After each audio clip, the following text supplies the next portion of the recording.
Greetings everyone.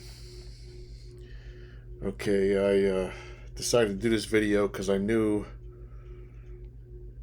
right away when the Board of Peace came out that there was going to be all these people and videos saying that the Board of Peace is the covenant of peace, the covenant of many, etc., etc., etc. All right, so I'm doing this video to show you what the real covenant is. But I'm going to be frank, this video is going to be long. I like I tried to keep my videos, somewhat compressed recently. They go about a half an hour. And I was going to just do this video about the covenant of many, or the covenant of the mighty, or the covenant of the strong, whatever you want to say. But then I realized, because I was going to do and I still may do these separate videos, but I was going to do a separate video about the Antichrist, separate video about Gog and Magog, a separate video about the 200, et cetera, et cetera, et cetera. But I'm going to have to explain all that in this video to convey what the covenant of the mighty is, the covenant of the many, whatever you want to say. All right. So with that being said, today it's Sunday night, February 1st, but I probably won't publish this until tomorrow. And here's the day and all that stuff if you want to pause that and look at that according to the calendar that God gave us, not the BS moon calendar.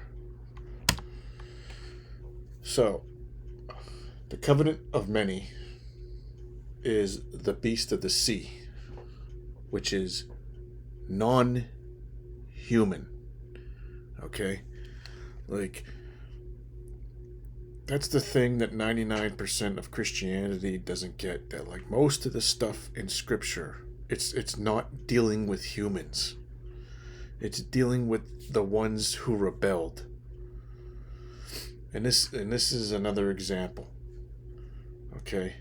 So, the 7 heads and the 10 horns, that's the covenant.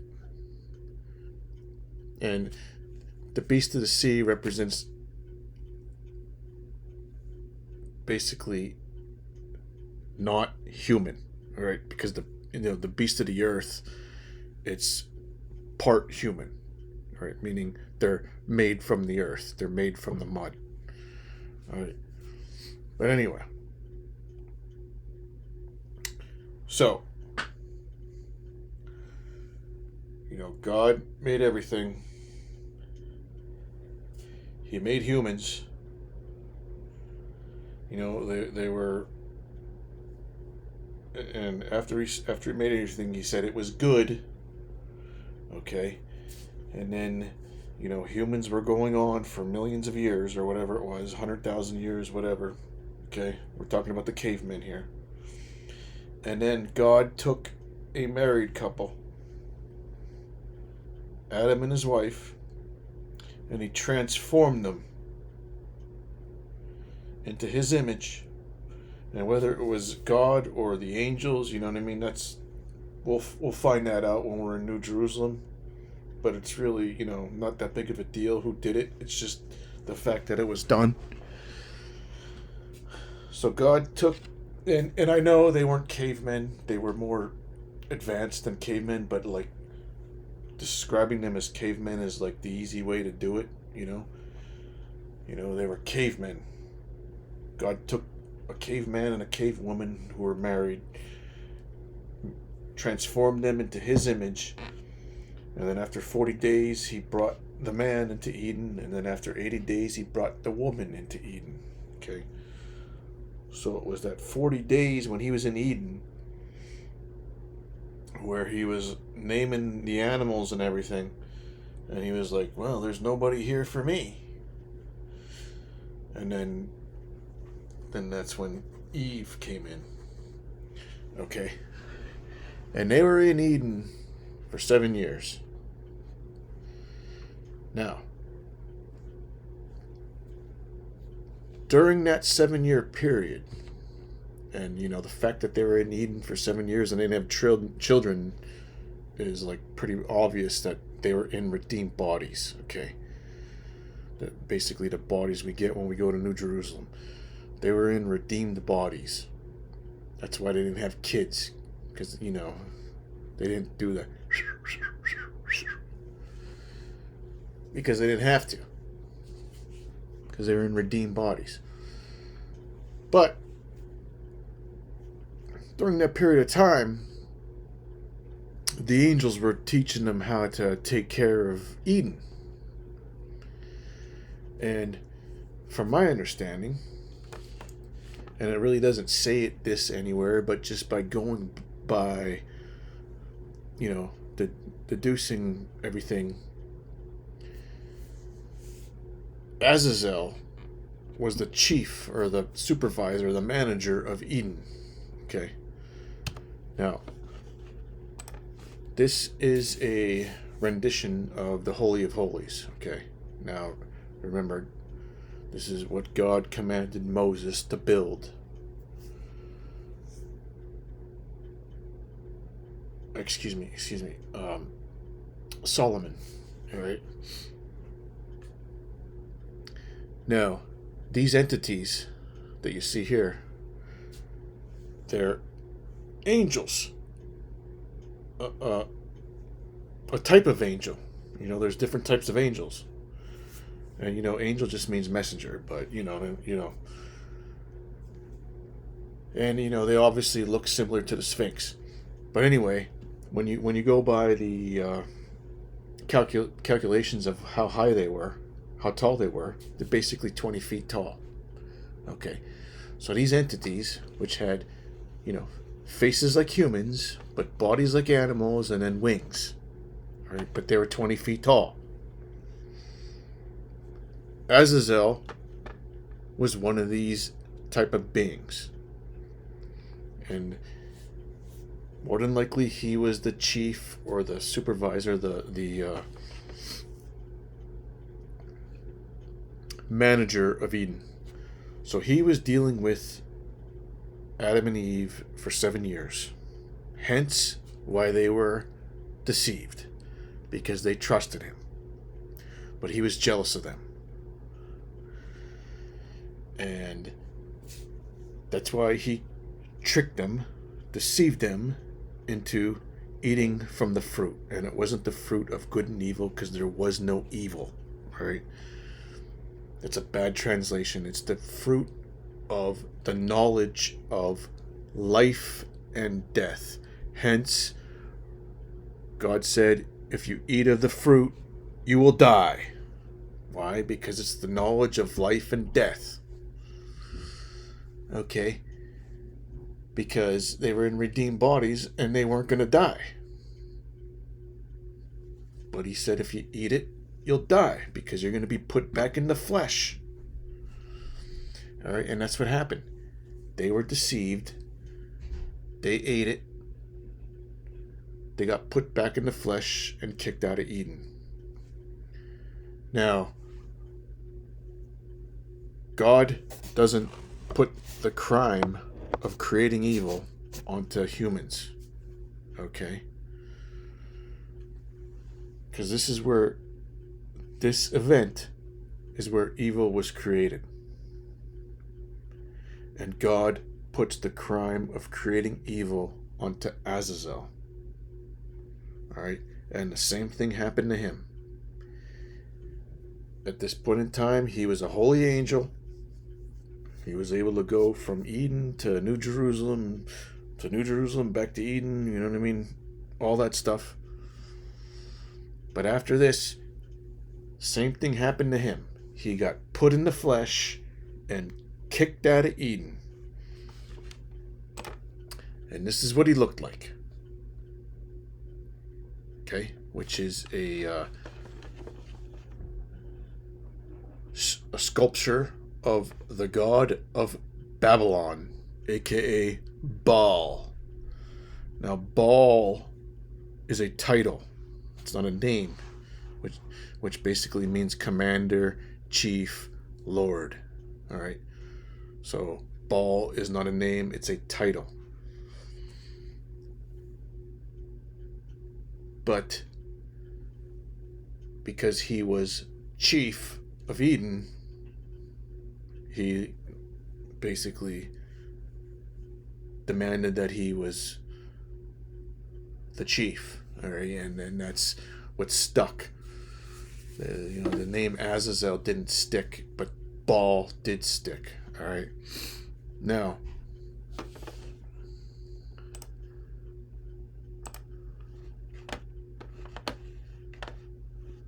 and Eden was the original home of God. Why do I say that? Because you'll see when you study the book of Enoch, you'll see that there's a throne in Eden. All right, and Earth was created in the first age, and the sun and the stars and everything weren't created until the fourth age. So what I believe happened is that God created the earth. Well, first, he spread out the vastness of space, or the void, whatever you want to say. Then he created earth. Well, yeah, he created, the spirits, the angels, or whatever you want to say. I don't know the exact timetable, right? But he spread out the vastness of space, created the spirits, the angels, created earth in the first stage. And that's why I believe it was his first home. Plus the fact that there's a when you study the book of Enoch, there's a throne in Eden. All right, and Eden is in the core of the earth. All right, it's very crystal clear when you study the book of Enoch. He's going down through the different layers of earth, and he enters into the core of the earth, and boom, there's Eden. All right, very crystal clear. And there's a throne in Eden. All right, so I believe Eden was God's original home, but of course he knew that what was going to happen in the future, so he made a new home in New Jerusalem. Now, when you study the book of Enoch, it appears that New Jerusalem is inside a star. All right, probably our star, but I can't say that for sure. Our sun, I should say. But anyway,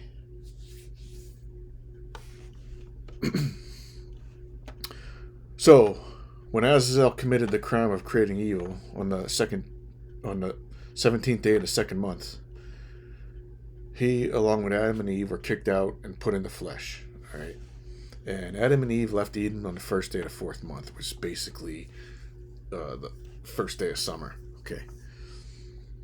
Now, God puts the whole crime of evil on Azazel, but of course we reap the repercussions of sin. All right. Now, after Cain murdered Abel, he was banished from Adam's family. And I believe Azazel and Cain formed an alliance. Okay, so now think about it.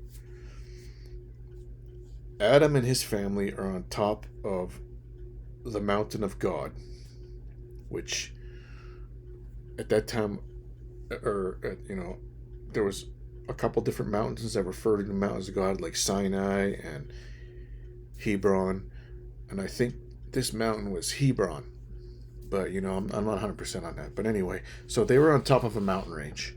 Okay, Adam and his family. All right. The cavemen, so to speak, were down in the valley, and so on. All right. But they didn't mingle with the cavemen. And like I said, I know it's not cavemen; they were more advanced than that. But just for the sake of discussion.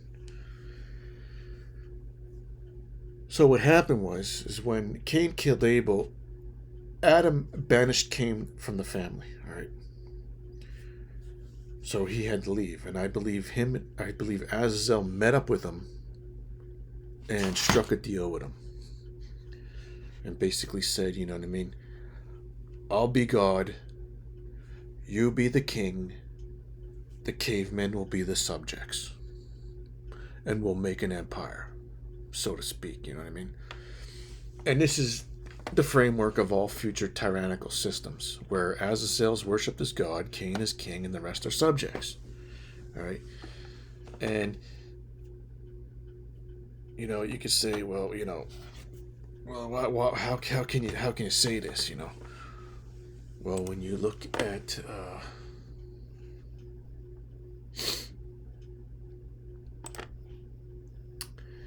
Genesis 4, Cain, so he just got a wife. They just gave birth to a son, and he's building a city.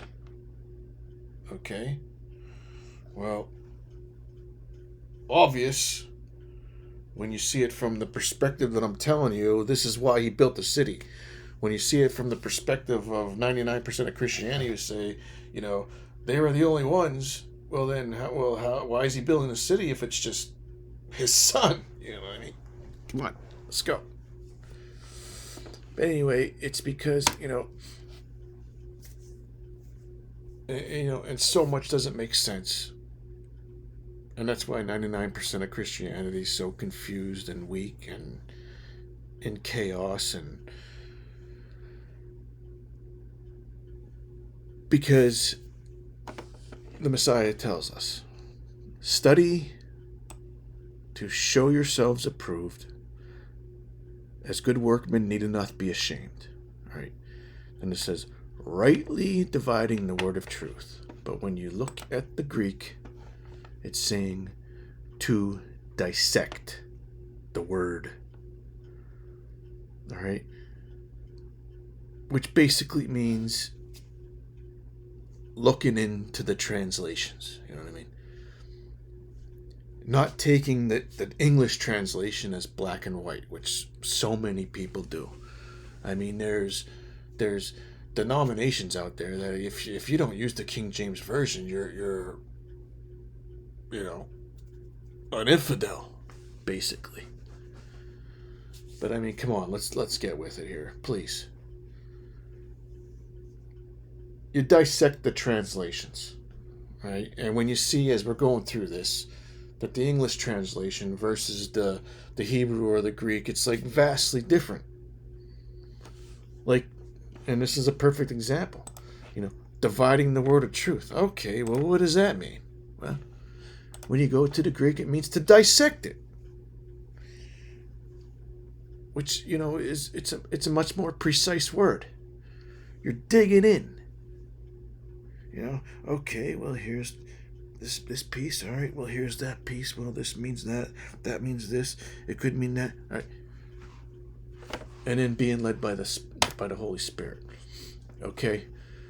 And that's what we're doing here. So, anyway. So, I believe Azazel and Cain built an empire in the valley, so to speak, with Adam and his seed or his family on the mountain range, because they didn't go down to mingle with the cavemen. They stayed on the mountain of God, right? Which was probably a mountain range, but anyway, it doesn't really matter. They didn't mingle, all right? But the point is that Azazel and Cain were building an empire, which that empire, because Azazel, prior to this, humans did not wage war, right? Azazel was the one who taught humans to build weapons of war and to wage war.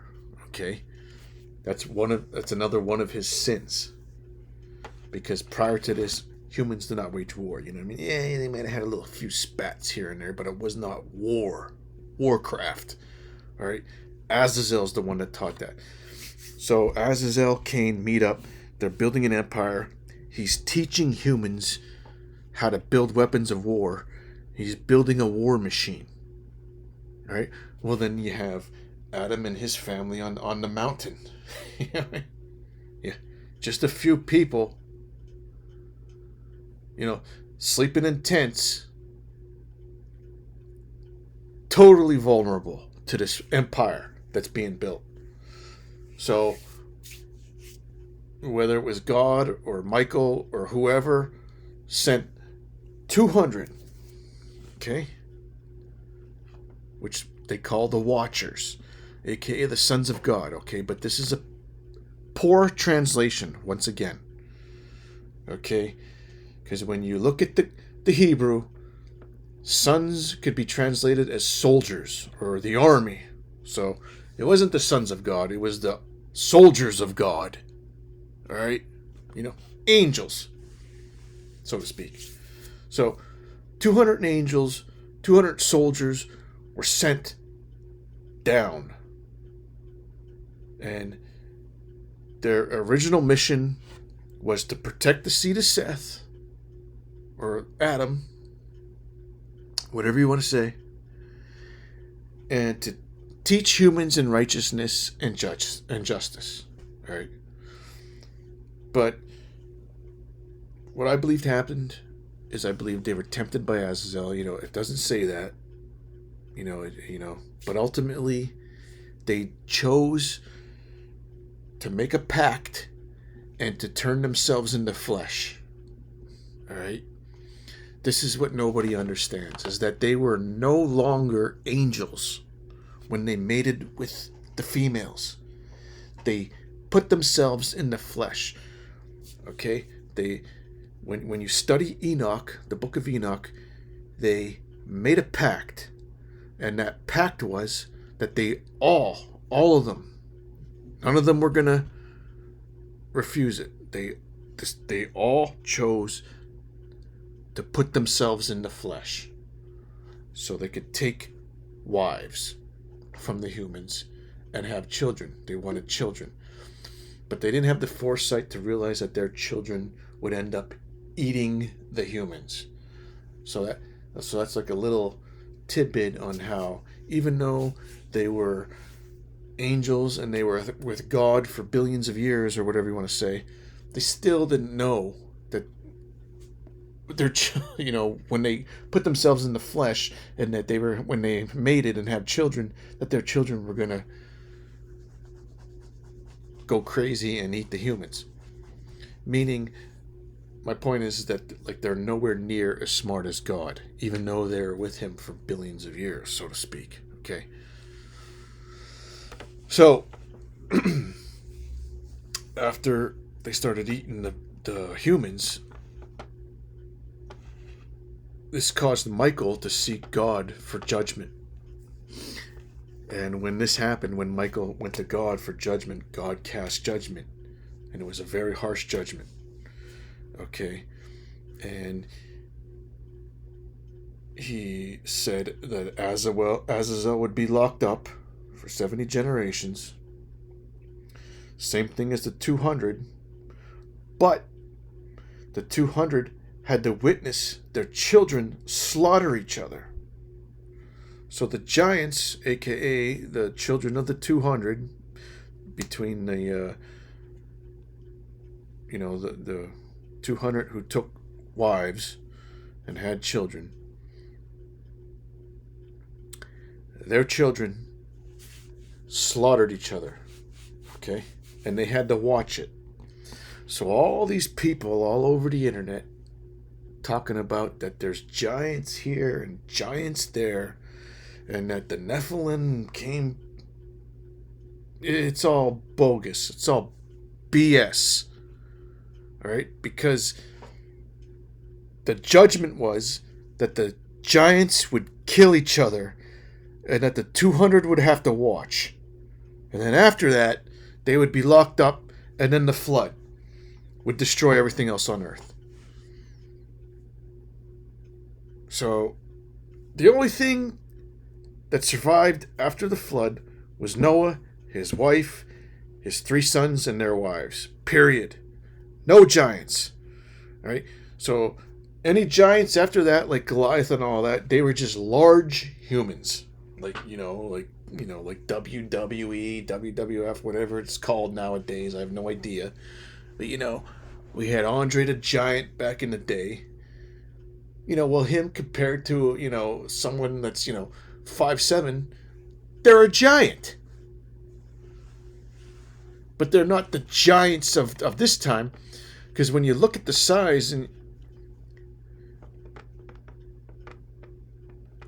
unless my calculation's incorrect, but they were hundreds of feet tall, because it says, so many cubits, and I did the calculation, and it was basically almost the size of a small skyscraper. Well, you know what I mean. Somebody that's 8 foot tall or 9 foot tall or whatever, they're not the size of a freaking skyscraper. All right, so like all these people that are talking about the Nephilim are here, blah blah blah, it's all bogus bullcrap. So Azazel taught humans to wage war, and then there was a couple others who taught humans, but that knowledge was not meant for humanity at that point in time. That's why it was considered evil, what they did, teaching humans. All right, we'll come back to that. So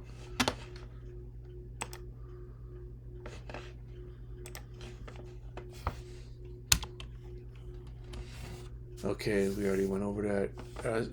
So now Azazel, he was locked up in a prison. He's currently locked up in a prison under a volcano in modern-day Syria. I could show you where it's at. Should I show you where it's at real quick?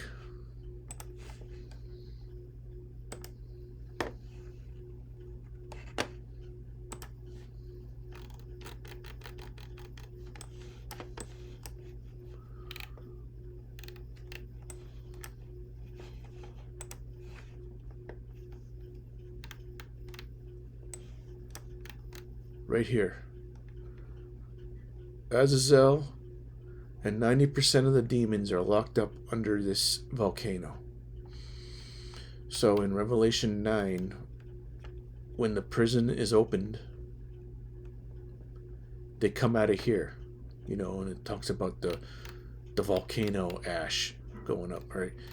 And then they come out of this area and they rush down to Jerusalem, surround it, and conquer it with complete ease. I think it takes them 30 days to get from here to there and conquer Jerusalem. 30 to 33 days, all right?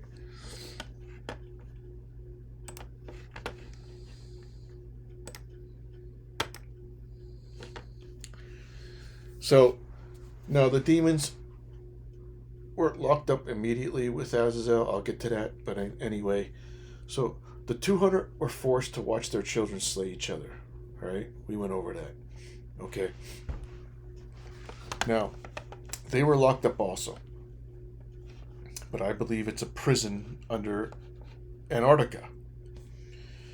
Because Euphrates, the river Euphrates, it's code. It's a poor translation. It's basically saying, when you look into the Hebrew, it's talking about where the great flood breaks forth. Right? Or the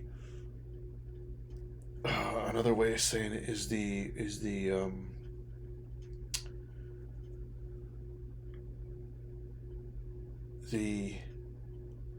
source of water, the main source of water. Okay. So they're not literally under the Euphrates. I believe they're under the Antarctica. Okay. And when the second trumpet hits the Pacific, that heats the water, melts Antarctica, and that's how they're released from their prison. Okay. But anyway, even if I'm wrong, they're locked up. That's the main point. They're locked up. Azazel's locked up. The 200 are locked up. They're locked up for how long? 70 generations. 4,900 years. Okay? So the 70 weeks is the final 7 generations. And yes, I did forget to show that picture about my last video. talking about the 70 weeks. Okay, because 70 weeks has nothing to do with the Messiah. It has everything to do with, and Gabriel even says it, it's about your people and the city.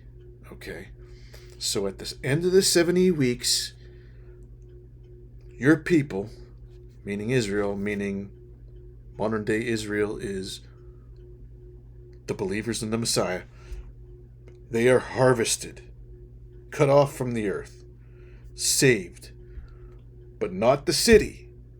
The city is destroyed. Okay, so after the 70 weeks, the anointed Israel, believers in Christ, are harvested, removed, cut off. But the city isn't. It's trampled down for another week, which is the 71st week. So you have the start, 1538, Suleiman the Great. The 62nd week is 1965 to 72, which is the Six-Day Wars in there, and that's when the Broad Wall is excavated. All right. The 69th week, 2014 to 2021, is when the anointed chief commander comes onto the scene. Okay. And in the 70th week, 2021 to 2028, it's when, at the end of the 70th week, is when your people are cut off, harvested, and then, but not the city. The city's not saved. It's destroyed. And that's the 71st week. Okay. Forgot to throw that. Like I did that video last week, but like I didn't put that picture there. Like it's a little easier to look at the picture and see the time frame. So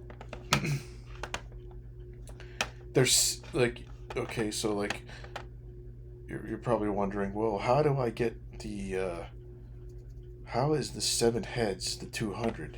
Okay, because it's talking about the 7 leaders who taught humans knowledge, and then Azazel is the 8th, which we see in Revelation 17.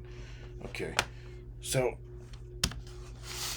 now one of the reoccurring themes with the 7 heads and the 7 heads and the 10 horns is that it doesn't count the leaders. Okay, so Azazel and Semjaza, they're the leaders. Azazel's the main leader. Semjaza is the leader of the 200. Okay, then you have the 1, 2, 3, 4, 5, 6, 7 heads. Okay.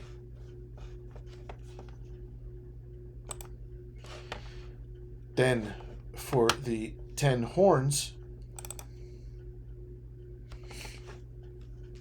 once again, it's a little complicated. All right. I think we'll come back to that. All right. So, there are the 7 heads, right? The 7 that taught humans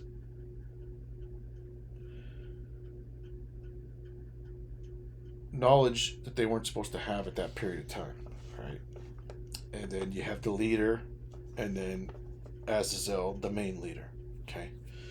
But then you could say, well, how does Azazel get a demon army? Okay, well, this is what happened.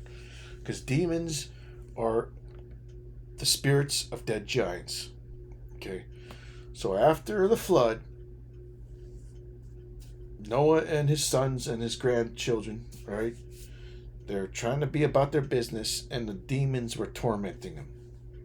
All right. So Noah. All right. Noah went to God, and he pleaded with them, and said, please get rid of these demons. They're antagonizing us. All right. And God was going to do it. Ho!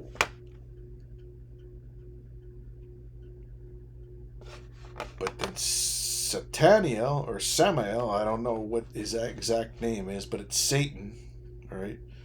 So Satan wasn't the one that tricked Adam and Eve. It was Azazel, right? Satan was still a holy angel at this point in time. Okay, this is where it gets a little tricky, but like not that big of a deal. So, okay, now, so you remember, we have this image. All right, so these two are a certain type of angel, and then you have the two that look like humans with wings over top of the Holy of Holies, or I should say the Ark of the Covenant. All right. Now, Sataniel or Samael, whatever it was, he was one of these type. Okay, he wasn't one of these type, but he was a holy angel at that time, right? Now, when Azazel got kicked out, Samael or Sataniel, whatever he is, Satan, got promoted. All right, and he was stationed in Eden. Okay, to guard the tree of life. Okay, now the flaming, whirling sword, when you look into the Hebrew, okay, so you, well, of course the flame, we know what that is. The whirling, so the twirling, right, to turn, see, to turn. So we got the turning flame. Now when you look at sword,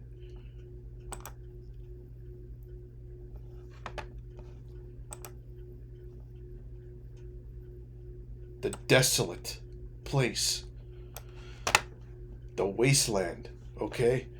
So it's the burning, turning, desolate wasteland. Okay, so now when you understand that Eden is in the core of the earth, the core spins inside the earth, and outside the core is burning liquid magma.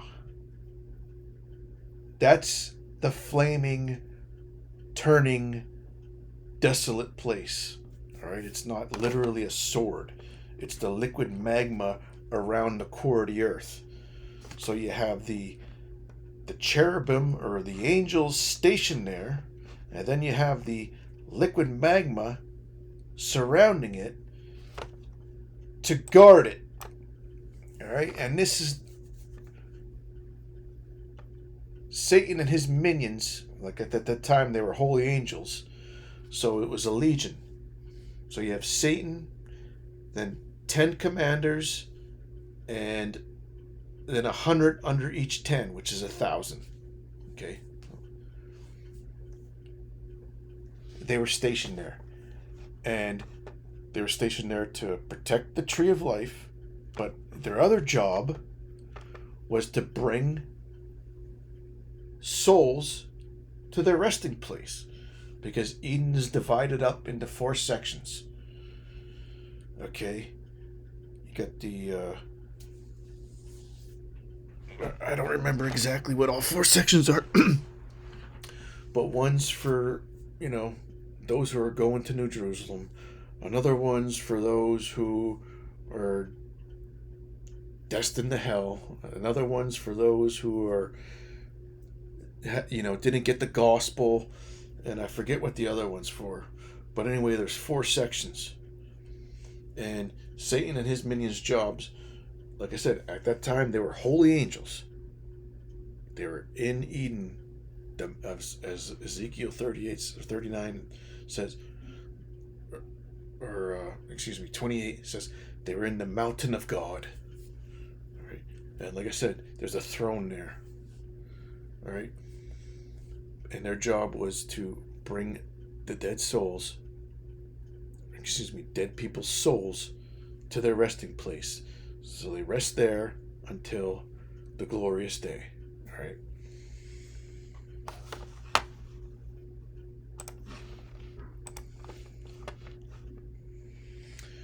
So, when Noah pleads with God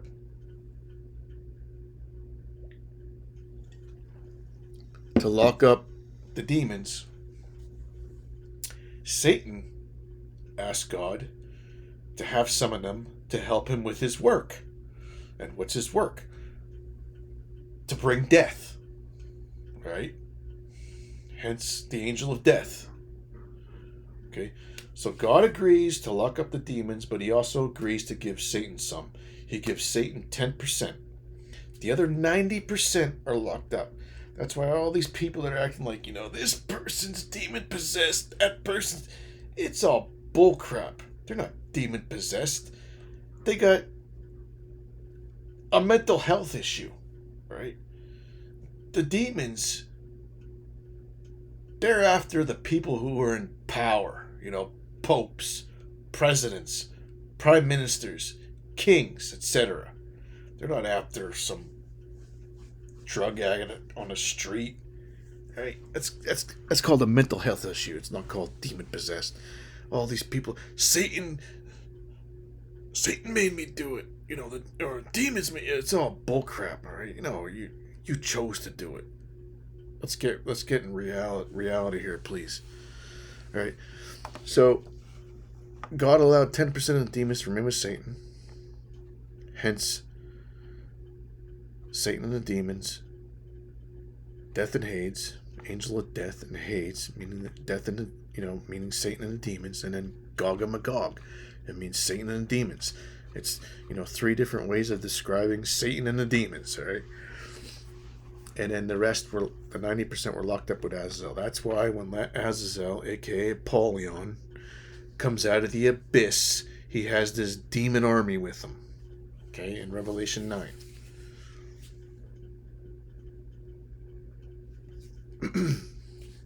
Excuse me. Alright, so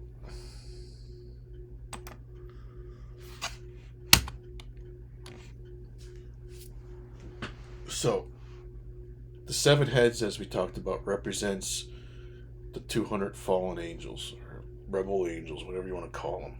Alright?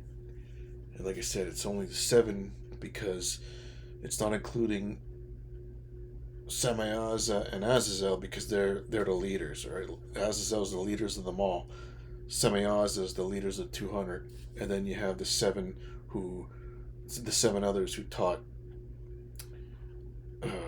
humans knowledge. All right. Now the 10 horns represent Satan and the commanders of his legion. So, like I said earlier, the reoccurring is that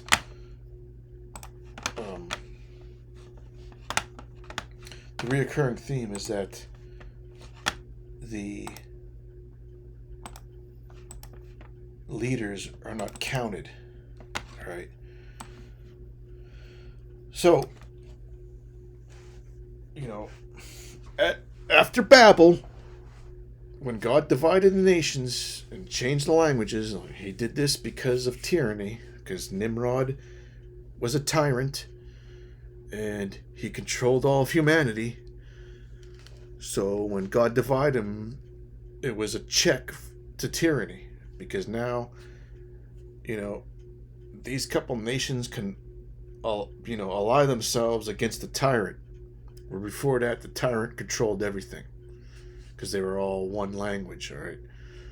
But now that he divided them, it was a check on tyranny, because these couple nations can ally with these nations against these nations, you know what I mean? And it's a back and forth. There's not one control over everything.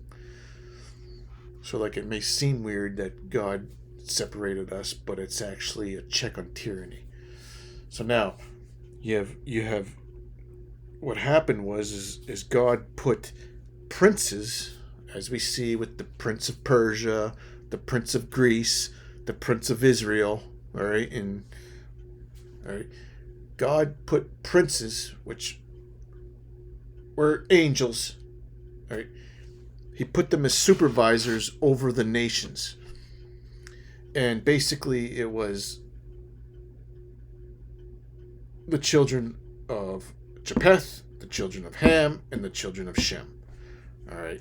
So the children of Shem basically were the four angels of the altar: Michael, Gabriel, Phanuel, Raphael. All right. They were over basically Israel, or Shem. Now, Elam, for whatever reason, is not included. Like, he spins off to join up with the Medes. So, like, but anyway, let's just keep it. So, the other which are considered the Gentiles, all right, because they're not from Shem. So Japheth and Ham, their children. So we got Gomer, Magog, Madai, Javan, Tubal, Meshech, Tyrus, Cush, Mizraim, Put, and Canaan, right? Which is what?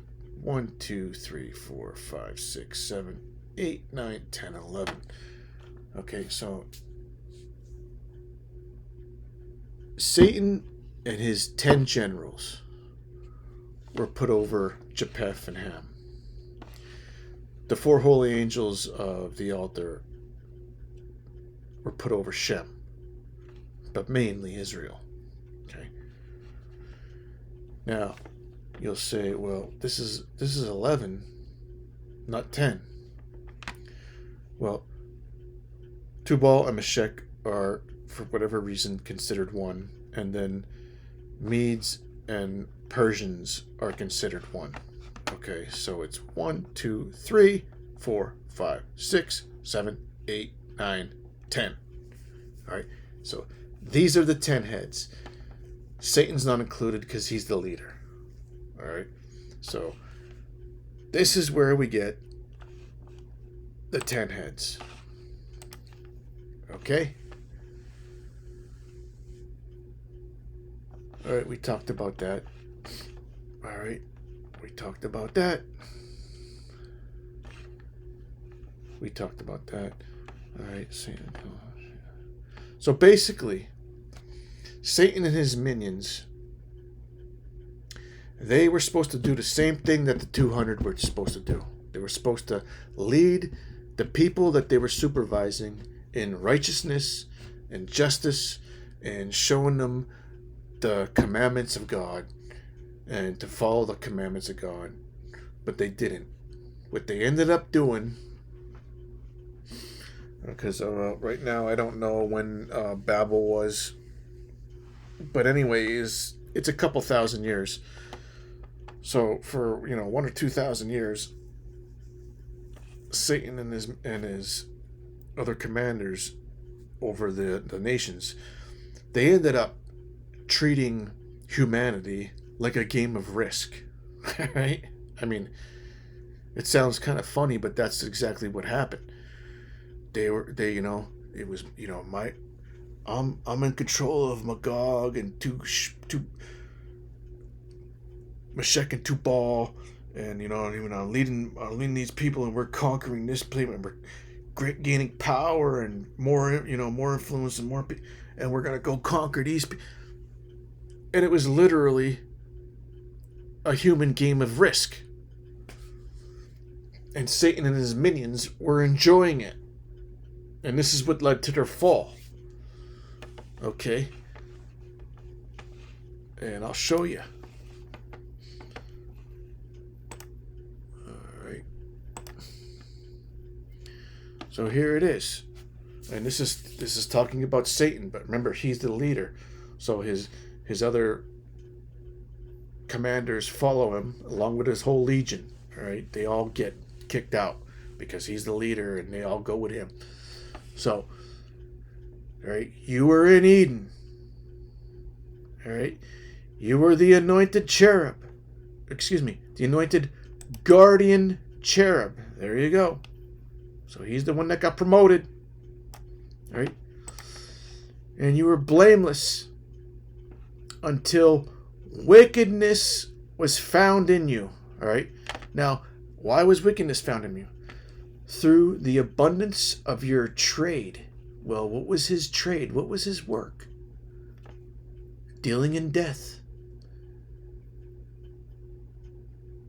supervising nations. And what happened? He enjoyed the violence, and it caused him to sin. So, wickedness was found in him because of his trade, which was dealing in death and leading his nation. But he loved the violence and sinned. And then what happened? He was expelled in disgrace from the mountain of God, banished the guardian cherub. What does that mean? That means he was put into flesh, just like Adam and Eve, just like Azazel. He was put in the flesh and kicked out of Eden. He's no longer a spirit. He hasn't been a spirit or angel since approximately 600 BC. That's the dirty little secret nobody knows. Okay?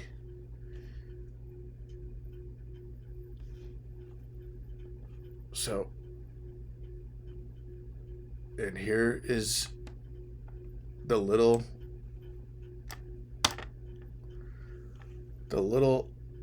what I would say, coded message saying that he was put in the flesh. He said, God said, I reduced you to ashes. All right. On the ground. All right. Meaning you are now made from mud.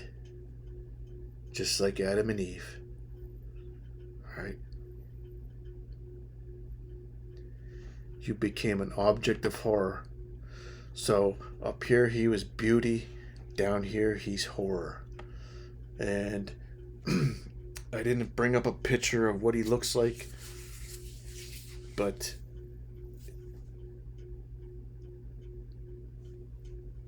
they're very ugly looking. Okay.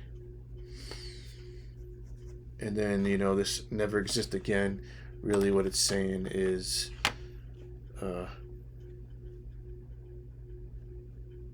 you have become nothing for a long duration. All right, so basically you're going to be nothing for a long duration. All right. Now, I personally don't mean that. I personally don't believe that's forever and ever and ever and ever, like the Bible translates, because I think it's a poor translation. I think it means for an age. And, how long is that age? 10,000 years? A million years? I don't know. But I don't believe hell's forever. I could be wrong. But I believe it's for an age. But, I don't want to test my theory out upon myself. So, the question is, okay, so, Satan's in flesh. His minions are in flesh. His legions are in flesh. Where are they? Well, I'm glad you asked. Let me show you. Because Satan is Gog. All right, another name for Satan is Gog. Like death. The angel of death. Satan. Gog is Satan. All right. Wise virgins. Church of Philadelphia. Elders. They're all the same name for the same group of people. Well, Gog. Satan. Angel of death. All the same name for the same individual, all right? So, where is he come from? God says, I will turn you around, drive you on, lead you up from the remotest parts of the north. And here we get back to dissecting the word.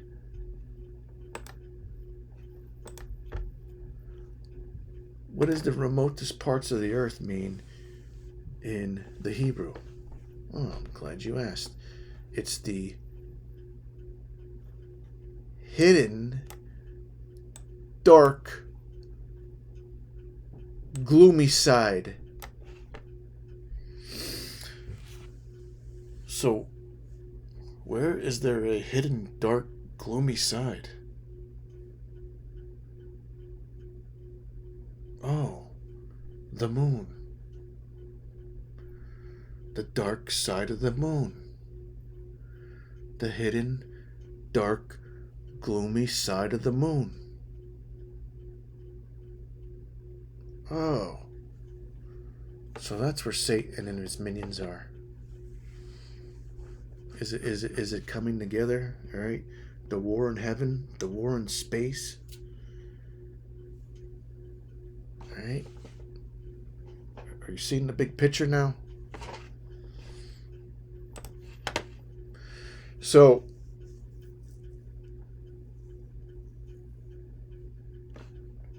four angels of the altar, princes of Shem, 10 commanders in Sataniel, princes of Ham and Japheth, aka the Gentiles, alright?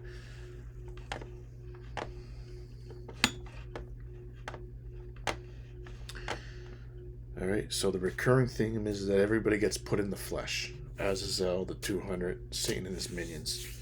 Okay, the only ones who aren't put into their flesh are demons. So you have 10% of the demons roaming the earth. The other 90% are locked up with Azazel. Okay?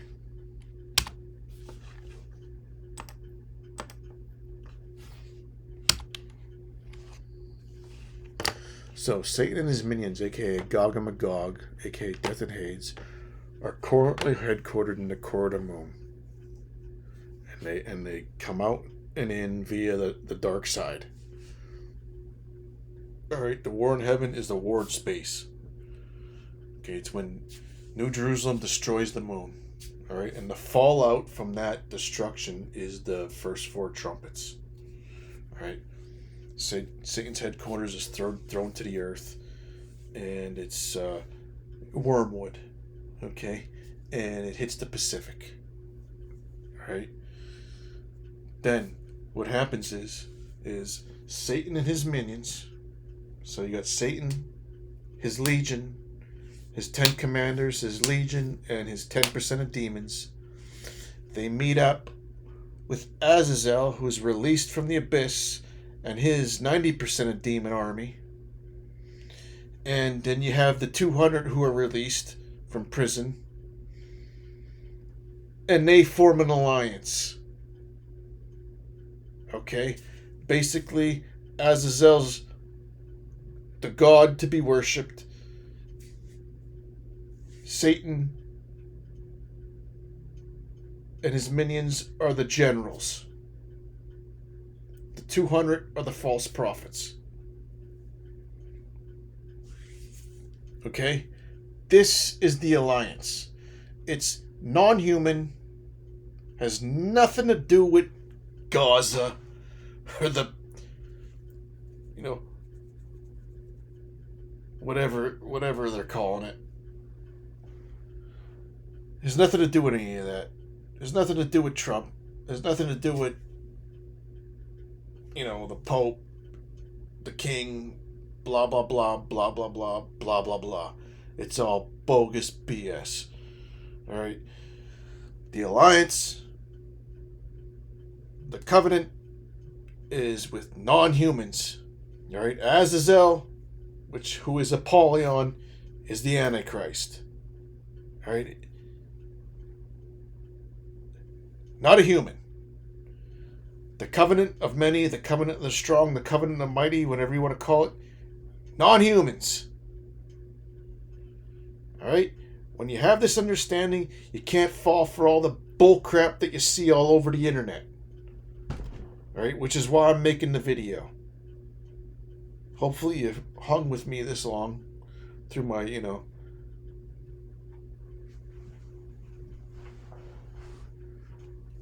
extended gum flapping. But anyway, it's good stuff. Alright? Because when you understand that the Antichrist is not a human, it's Azazel, it's Apollyon, then you don't gotta fall for all this bull crap about, oh, it's Trump, oh, it's Obama, oh, it's King Charles. Oh, it's the Pope. Blah, blah, blah, blah, blah. It's Macron. It's Kushner. Blah. It's all bullcrap. When you understand who the Antichrist is, well, you don't got to fall for that bullcrap.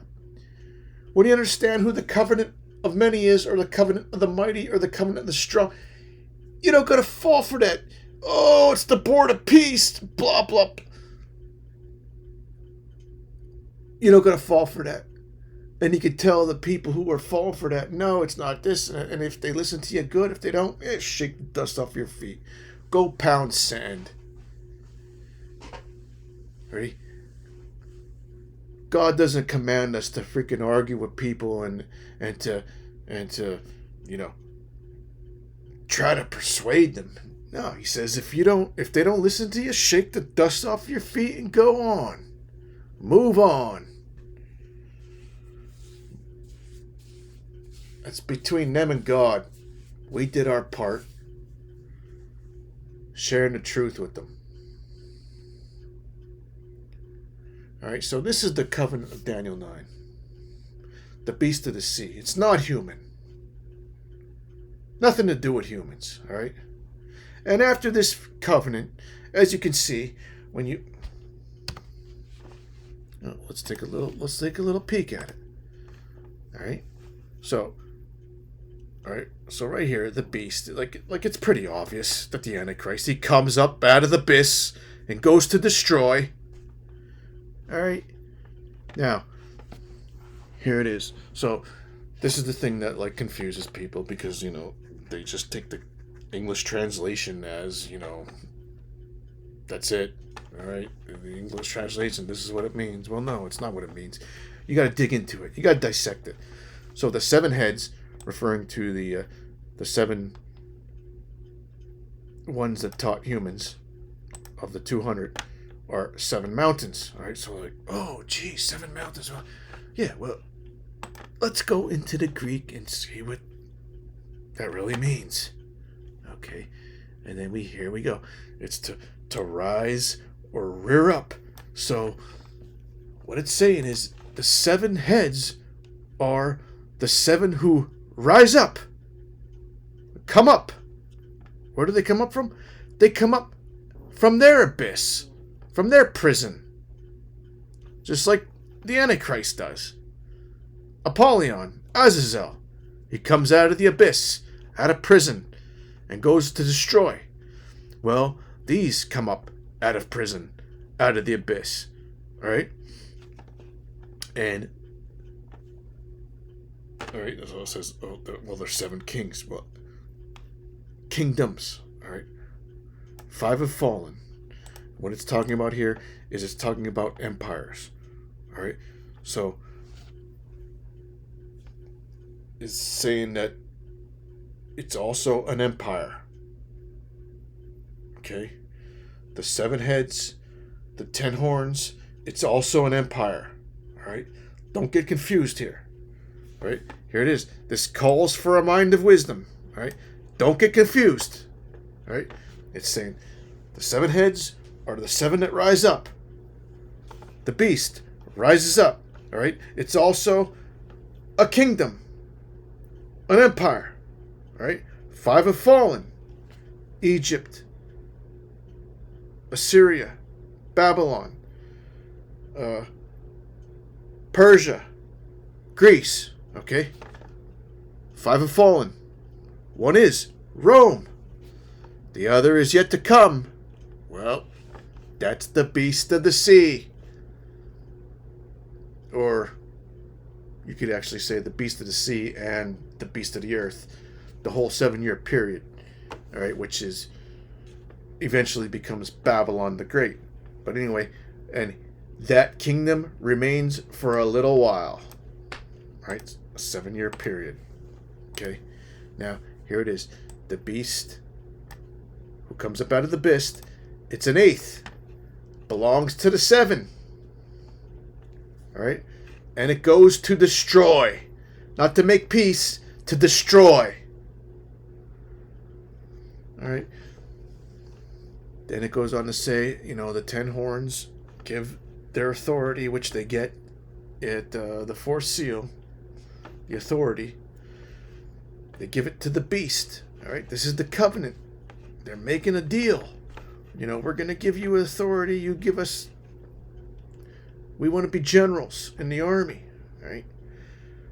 Now, here's where like a lot of people get thrown off when it's talking about the beast and the alliance, that they hate the prostitute, which is the woman. Well, the woman represents the humans who take the mark. Okay, that's what Babylon the Great is. It's a mystery. It's Babylon the Great. So after the mark is set up, everyone who refused the mark is killed. Everyone who takes the mark lives. But after that point in time, all of everything on earth that lives is a harlot because they worship a false god, meaning Babylon the Great. So the mark of the beast, that event creates Babylon the Great. So all these people are talking about, oh, America's Babylon, New York City's Babylon, you know what I mean? The Pope, Vatican's, they're all full of you know what. It's all bullcrap. Babylon the Great is created by the mark of the beast. Period. Just research it. Alright? I could spend hours talking about this stuff because I love it. Alright? I'm obsessively compulsed with it. But it's not my duty, It's your duty. Right? I did my duty searching this all out.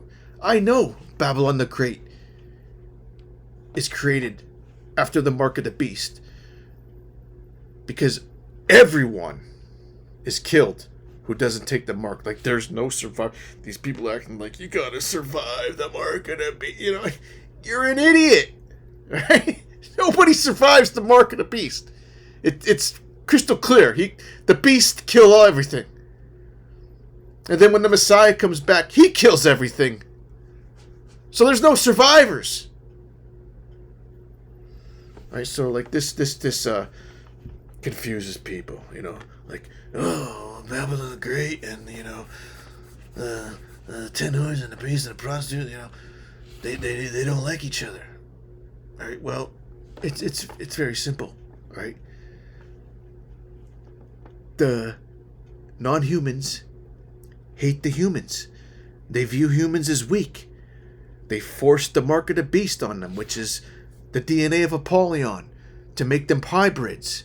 All right? So they make the humans hybrids, right? Meaning desolate, naked. They can't put on the garment of salvation anymore. Why? Because they're not human. So they're desolate. They're naked. And how do they do that? Because they devour their flesh. Right? And what happens? They lead them to hell. Right?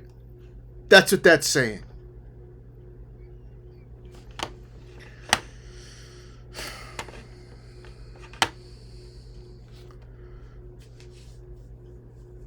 So, there you have it. After this covenant, they go forth conquering to destroy, not making peace. All the peace stuff is all shallow, foolish understanding of Scripture.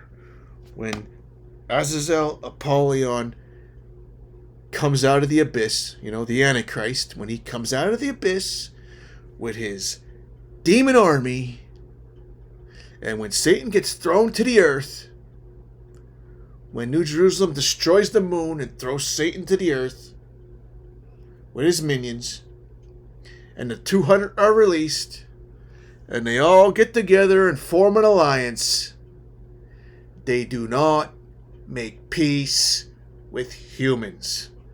They destroy. Okay? They destroy. No peace. It's not a peace covenant. It's a covenant of the mighty, of the strong.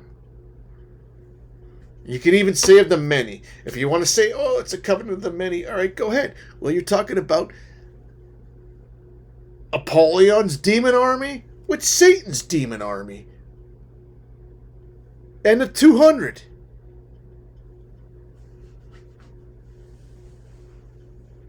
The fact remains, it's a covenant of non-humans, and they don't make peace, they destroy. Period. Do your own research. Alright. So there you have it. You can pause this. Look at that. Alright. I did my duty. And thankfully I wasn't doing the duty while I was doing the duty. But I did my duty. Till next time, take care.